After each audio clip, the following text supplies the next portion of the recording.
Oi pessoal, Sérgio Hart aqui da Cena Digital.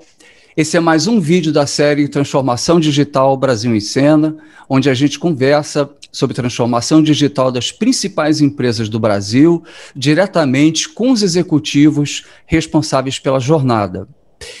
Hoje eu vou conversar com o Daniel Franco, diretor de TI e Inovação Digital da Duratex. Daniel, muito bom ter você aqui com a gente. Que é isso, Sérgio, um prazer é todo meu. Certo. Bom, pessoal, se você ainda não assinou o canal, por favor, considera, dá o seu like, comenta, participa, para que a gente possa continuar produzindo mais vídeos de entrevistas sobre transformação digital. Mas vamos lá, então. Eu vou falar um pouquinho sobre a Duratex primeiro, para contextualizar o nosso papo, né? A Duratex é uma empresa brasileira, privada e de capital aberto. Ela é considerada uma das 10 maiores empresas do mundo nos setores em que ela atua. E a maior produtora de painéis de madeira industrializada, pisos, louças e metais sanitários do Hemisfério Sul. Além disso, é uma das maiores produtoras de revestimentos cerâmicos do Brasil.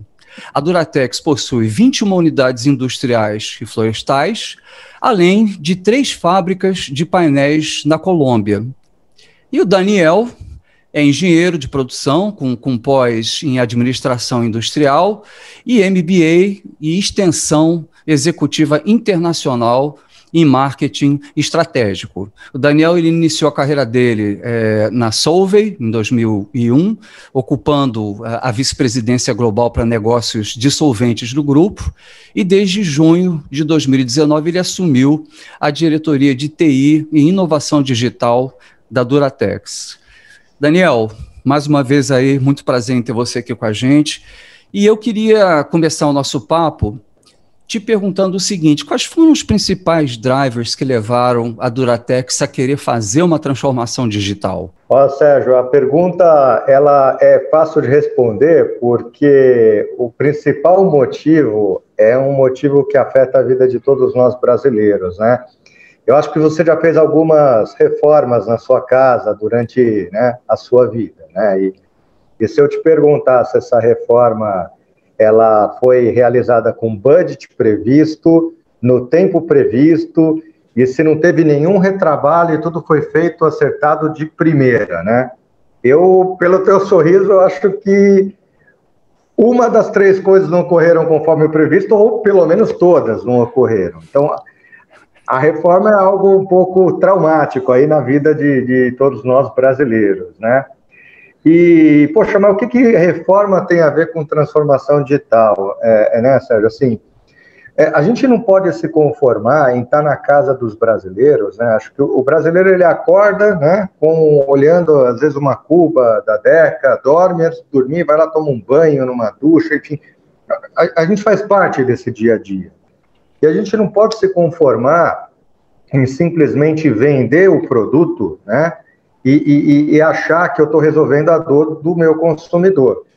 Sendo que, na verdade, essa dor vai estar resolvida a hora que, de fato, ele vê aquele produto instalado, materializado em sua casa, conforme o projeto, né? Então, hoje, o que a gente sente como Duratex? Que está meio que empurrando o problema para o cliente, né? O processo de transformação digital, na nossa visão, ele pode ser um grande enabler para a gente modernizar algo que é muito arcaico, né? Que é todo esse processo aí, desde do recrutamento de um profissional, né, para a execução de uma parte de uma reforma ou da totalidade da mesma, né? O uso de tecnologia que pode fazer com que um projeto seja muito mais assertivo, como consequência, ele atingir o budget que ali foi estabelecido. E a mesma coisa serve para a construção civil, né? Quando a gente olha o setor de construção civil, é um setor que pouco evoluiu digitalmente. A gente ainda vê no Brasil um setor muito artesanal, né? E a gente não tem dúvida nenhuma que a resposta para dar um chute aí de produtividade, tanto no que diz respeito à reforma, decoração e construção civil, passa por transformação digital. E pelo fato de sermos um player muito atuante hoje, reconhecido por produtos de qualidade para esses segmentos, a gente acredita que a transformação digital pode ser um meio para a gente protagonizar uma transformação também setorial que vai ser muito benéfica para todos nós brasileiros, né? Você está falando, realmente eu me lembrei das reformas, mas mais do que isso, eu me lembrei também da área de informática, né? Porque eu cheguei a pensar que você estivesse falando de TI, não do setor de reforma, né? E tem muitas coisas em comum, né? Mas eu acho que, além dessa questão, eu também tenho entrevistado e participado de algumas consultorias com empresas de construção, e parece que há uma conscientização, né, em função das mudanças tecnológicas, geral, né, no setor todo de habitação, né, que a jornada desse cliente, ela não termina quando ele recebe a chave de um apartamento ou quando ele acaba uma reforma, né? A jornada desse cliente, ela continua para o resto da vida, porque ele vai continuar se mudando, ele vai continuar, os filhos dele vão casar, então ele vai comprar apartamento para os filhos, ele vai se mudar de estado ou de local e vai continuar fazendo reforma também, né? Então, isso para o resto da vida, né? E parece que essa percepção de jornada é uma coisa bastante recente que tem sido o impulsionador da transformação de muitas empresas, de todos os setores, né, que estão à volta disso, é uma grande verdade. Bom, a segunda pergunta que eu iria te fazer é o seguinte: dado esse driver, como é que a Duratex se estruturou, né? Quais foram os espaços que ela criou, as organizações que ela precisou criar ou alterar para poder fazer face a essa jornada? Essa é uma excelente pergunta, né? Porque, de fato, tudo parte pelo entendimento profundo, né, da jornada do consumidor, para a gente ser bastante assertivo na escolha e na priorização de quais serão as frentes de transformação que a gente tem que conduzir. Então, eu acho que esse foi o primeiro movimento que a gente, enfim, levou com muita seriedade, né? Que organização eu precisaria ter estruturada para que a gente fosse, vamos dizer assim, bastante eficiente, né, nesse processo. A primeira coisa que aconteceu, Sérgio, foi uma união de 3 áreas que, de certa maneira, tinham uma agenda, eu não vou dizer independente, né, mas a gente não tinha como assegurar que elas caminhavam juntas, né, com uma orientação muito forte à estratégia da Duratex. Então, primeiramente, pegamos uma área muito importante, que é a de estratégia e desenvolvimento dos negócios, tá? Nós fundimos com a diretoria de TI, de tecnologia, em conjunto com uma outra área que era bem forte na empresa, que era de inovação e sustentabilidade. Tudo isso, né, ficou embaixo de um único guarda-chuva. Então, um perímetro bem diverso, mas que, se tratado com uma certa independência, pode fazer com que a gente dissipe foco, né, e não crie uma linha mestre em que todas as minhas iniciativas, tanto de ESG, né, ou transformação digital, não estejam alinhadas com o meu propósito de negócio. Então, esse foi o primeiro movimento, inclusive uma decisão de muita coragem do Antônio Joaquim, nosso CEO. Eu confesso que eu estou ainda me aprofundando neste mundo de tecnologia, como você bem descreveu na minha introdução, eu não sou uma pessoa do mundo de TI, estou aprendendo TI, né? Eu sou uma pessoa mais da área de negócio e confesso que é um mundo apaixonante, né, Sérgio? Porque você está nesse mundo há muitos anos e é incrível quando a gente alinha, né, os planetas, a gente acaba vendo como a gente maximiza a potencialidade da tecnologia, né, para de fato resolver essas dores. Então, acho que, respondendo a primeira parte da pergunta, essa estruturação ela foi importante para a gente ter direcionamento, foco e escolher batalhas, né? É óbvio que, por ser um movimento, eu diria que tardio, frente a outros setores, né? Vamos lembrar, a construção civil e a reforma e decoração, ela, em várias pesquisas, a gente pode pegar da Gartner, da Accenture, ela sempre fica atrás de uma série de setores. Eu brinquei que o da Accenture que eu vi, acho que só perdíamos para a pesca, ponto de vista de investimento em transformação digital e inovação, que é muito triste, né? Mas, enfim, eu digo tardio em relação a outros setores que estão muito à frente, né? Como a de consumer goods e por aí vai, mas a gente acha que está no momento correto, num timing correto. A gente acredita que, inclusive, essa pandemia ela acabou ajudando a desmistificar uma série de paradigmas que o setor tinha, né? Então, nesse sentido, esta organização que foi montada há muito pouco tempo, né, em 2019.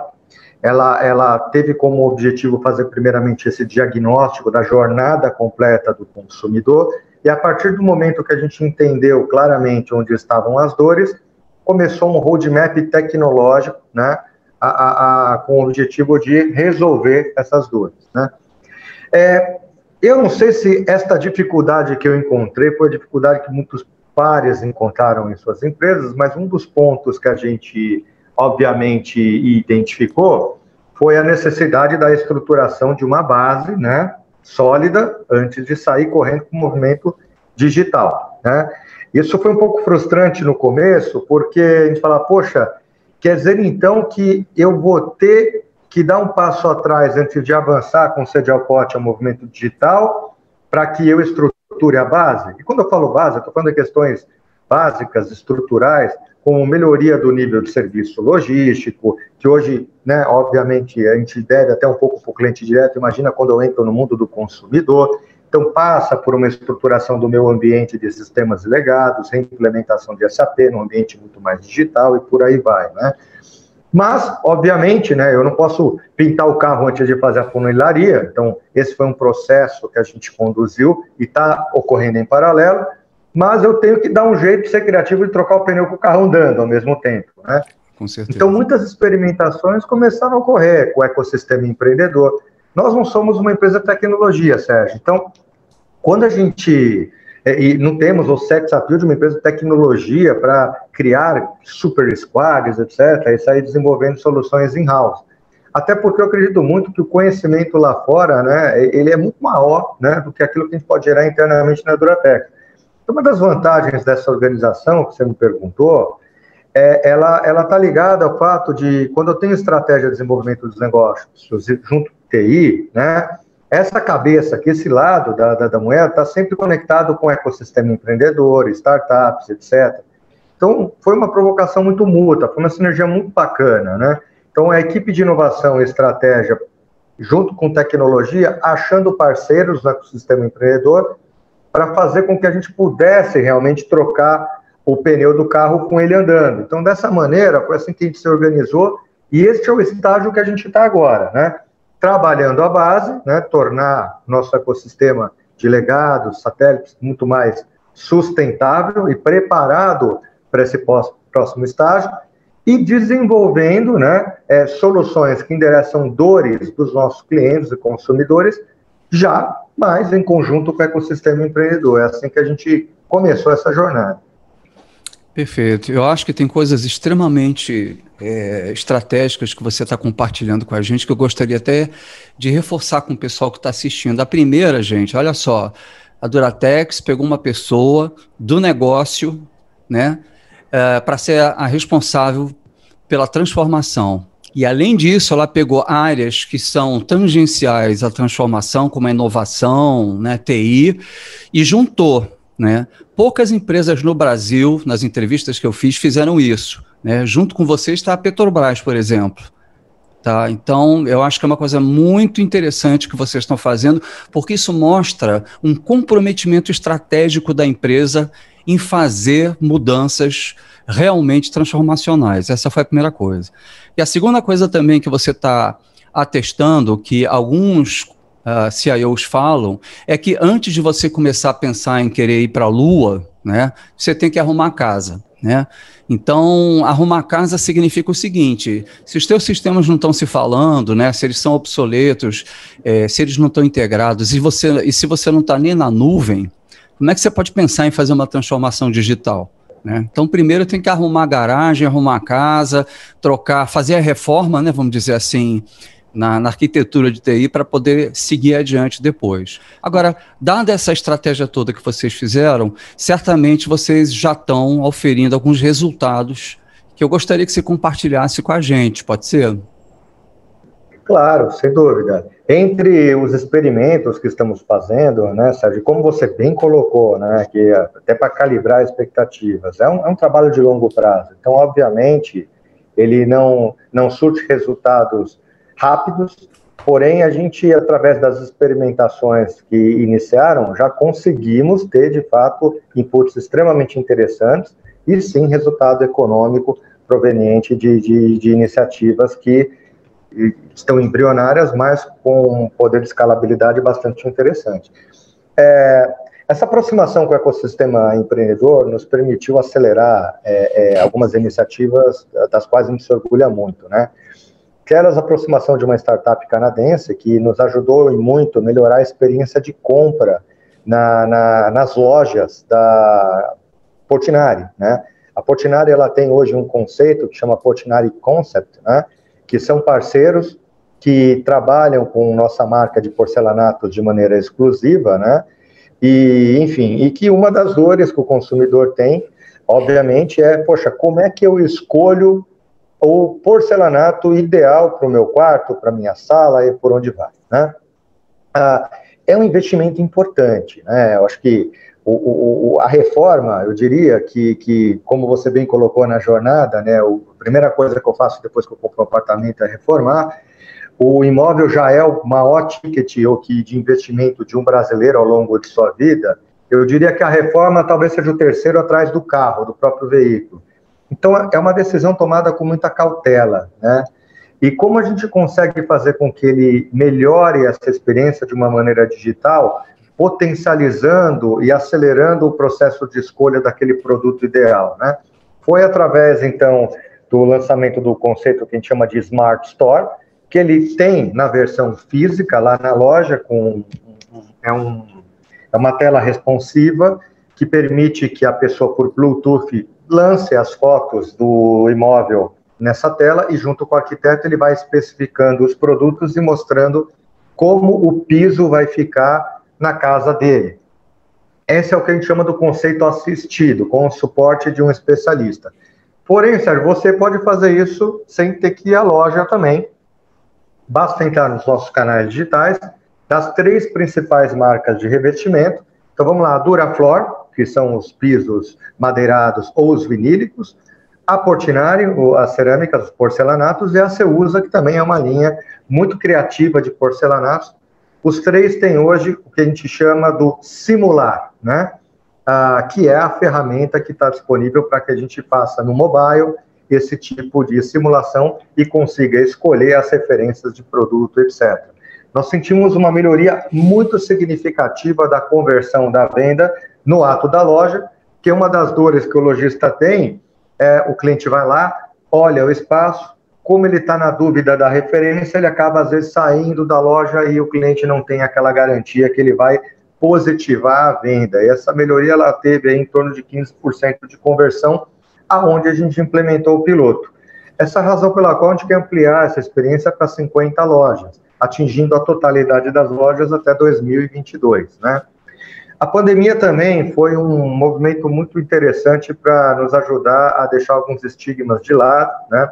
A gente sabe que a jornada da reforma, ela é muito importante considerar o fator influenciador, que muitas vezes é o profissional que vai executar aquela atividade, ou o arquiteto que dá o suporte, e também o touchpoint físico, né? Muitas vezes a loja, aquela boutique, onde ele quer realmente, né? Poxa, antes de comprar porcelanato, ele quer sentir se não vai escorregar, se não vai deslizar, ele quer tocar, quer sentir o toque do produto, né? Então ainda tem isso muito aflorado aí no setor de reforma e decoração. Aí está sentindo um crescimento incrível de venda online, mas a presença do físico ela ainda é chave. Então, nesse contexto, a gente falou, poxa, como eu posso unir o útil ao agradável? Que é estar no digital, né? Ou seja, poder capturar um lead que está lá na internet, visitando um site da Deca, e que hoje ele vai lá mais para ver inspiração ou especificar produto em conjunto com o arquiteto. Como é que eu retenho esse lead naquele momento sem criar um problema com os meus canais existentes, até porque eu preciso dos meus canais, inclusive, para efetuar um bom nível de serviço logístico e de prestação de suporte. Porque os nossos produtos são produtos que demandam um profissional para instalar. Conheço poucas pessoas que se aventuram a comprar um vaso sanitário e instalar por conta própria. Não é muito padrão. Mesma coisa vale para o porcelanato. Então, a maneira criativa que a gente achou de conduzir esse processo, que já está surtindo efeito, já estamos vendendo online, É através da criação de um marketplace nos nossos sites, iniciamos pela DECA, em que o parceiro, né, os nossos clientes mais fiéis à marca, aqueles que têm a bandeira, são nossos embaixadores da marca, são os clientes que vão vender. Então, na verdade, o lead é capturado no nosso canal online, o carrinho é fechado dentro da nossa plataforma, mas quem entrega e quem faz o relacionamento com esse cliente, e a gente tem os dados, obviamente, de todo esse processo, é a Duratex, mas o cliente ele é atendido diretamente pelo nosso parceiro, pelo lojista, que vai cuidar com todo o carinho da entrega e muitas vezes até prestar o serviço de instalação ou indicar um profissional para tal, né? Então, esses são 2 exemplos de inúmeros outros, né, que a gente está conduzindo, mas são os mais simbólicos, porque em tempos de pandemia, né, são aqueles que mais trouxeram, vamos dizer assim, respostas para dores imediatas de consumidor. Eu acho que vocês estão fazendo uma coisa muito bacana, que é o seguinte, né? Vocês estão melhorando a experiência do consumidor, talvez num dos maiores calos que ele tinha, né? Que era fazer a simulação, né? Muito difícil você simplesmente olhar e fazer esse tipo de simulação. A gente começa a ver isso em algumas indústrias, né? Mas é muito interessante isso, até na indústria de maquiagem, né, já está se fazendo isso também, onde você simula, né, o batom, o blush, né, na pessoa, né, o tipo de pele, mas eu acho que numa coisa de decisão tão mais cara como a reforma, estava faltando isso realmente, então acho que vocês deram um passo gigantesco nesse aspecto.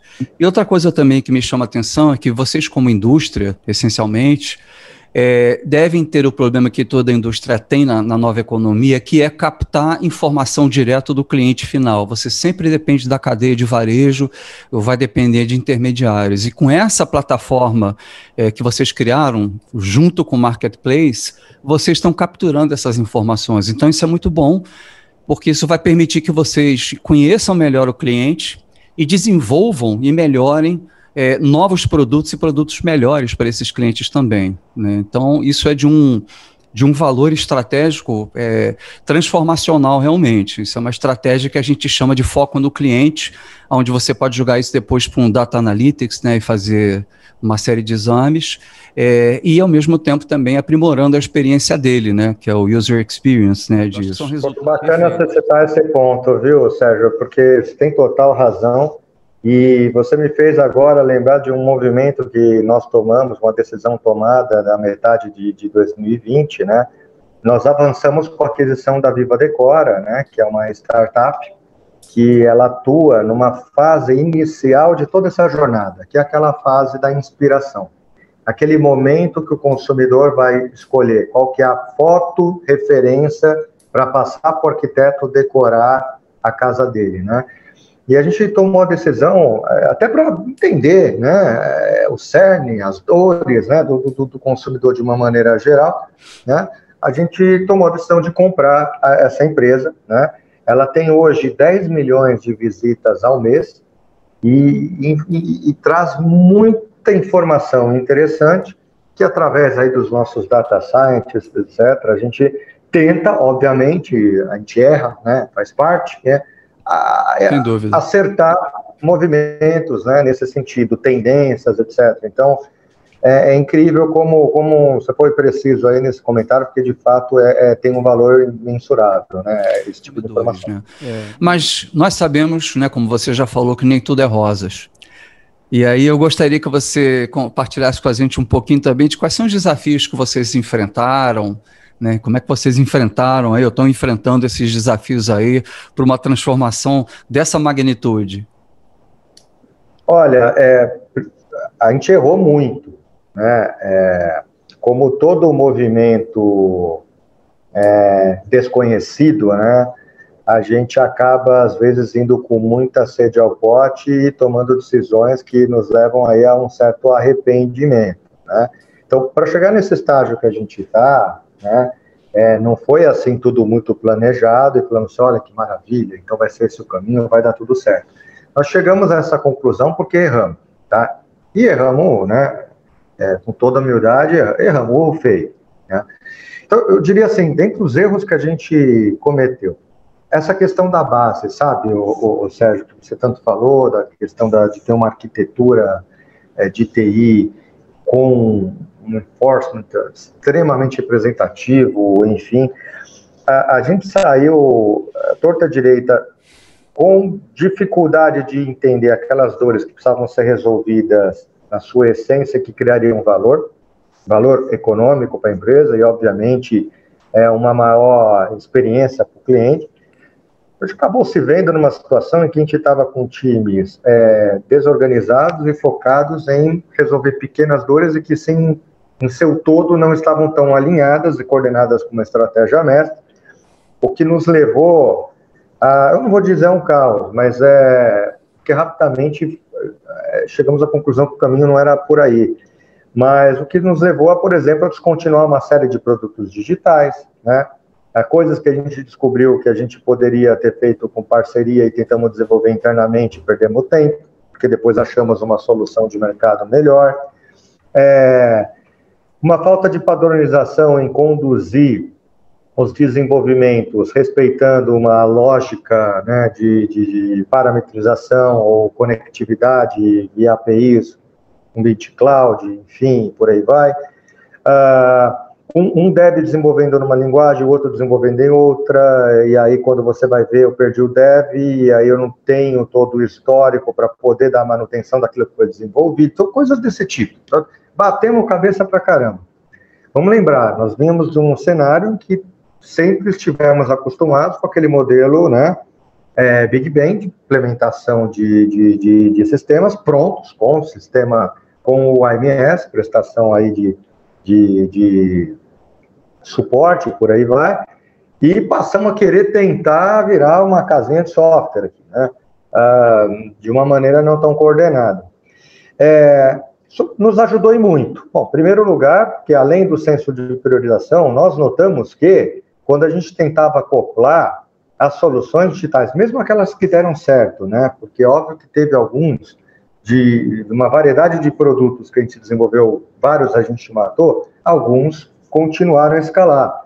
Mas dificuldade de integração com o nosso RP, né?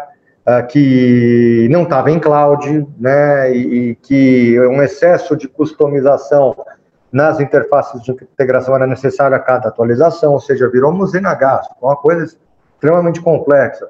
E a gente notou que o ecossistema existente ia ser um entrave também para o crescimento futuro. Então, esses são exemplos, né, de dores que a gente sofreu na pele e que não dava para desconectar uma coisa da outra. Foi aí que demos um step back e falou, bom, precisamos repensar, precisamos ter um alinhamento maior com o negócio, precisamos ter uma linha mestra estratégica, precisamos entender o consumidor, enfim, né? Agora é fácil falar de boca apanhando pra caramba, mas faz parte de uma jornada. Existe um componente de transformação digital que você realmente aprende na prática mesmo, não tem jeito. Existe outro que você poderia aprender se você seguisse um framework, uma metodologia, mas eu acho que as empresas, talvez por uma falta de conhecimento mais aprofundado, acham que transformação digital prescinde de planejamento estratégico. E, na realidade, ela começa no planejamento estratégico da empresa, com um desdobramento para uma estratégia digital, né? Então, ela quer partir logo para a prática e se depara com esses problemas, né? A gente sabe que primeiro tem que arrumar a casa, quer dizer, depois você percebe isso, né? Você não só tem que arrumar a casa, como você tem que ter foco também, porque senão você vai se pulverizar em tantas iniciativas, né? E você precisa saber o que você quer, qual é a sua ambição, qual é o seu foco, né? Mas eu acho que uma coisa muito importante que você está colocando aí, além dos problemas que vocês vivenciaram, foi o fato de entender que esses problemas são uma fonte de aprendizado, né? Que está todo mundo passando por isso. E tem uma outra questão também que eu vi muito na indústria da construção, né? Quando você chama o pessoal da engenharia de operação, de obra, para perguntar o que é transformação digital para você, ele vai dizer que é fazer obra mais rápido e mais barato. Se você for falar com um cara comercial do setor de construção, ele vai dizer que é vender mais com menos. E se você for falar com um cara de desenvolvimento imobiliário, ele vai dizer que é comprar aquele terreno ali pelo menor preço possível, porque assim ele já garante o lucro no empreendimento imobiliário. Então, cada um tem uma visão digital dentro do seu ciclo funcional, né? Então, é necessário fazer um trabalho para você transversalizar todas essas informações. Mas eu acho que isso é tudo muito rico, porque faz parte do aprendizado, né? Depois do folclore da empresa. E quais são depois de tudo isso que vocês passaram, todos esses resultados que vocês estão conseguindo, quais são as principais lições que você acha que você pode compartilhar com quem está assistindo a gente? Primeiro para quem está começando essa jornada, é conversar e muito com colegas, e aprendendo com o erro dos outros custa bem mais barato, obviamente, né? O teu próprio programa, né, Sérgio? Eu acho que tem muito conteúdo de ponta, né? Então, acho que vale a pena se inscrever enfim, acompanhar, ouvir muito, tá?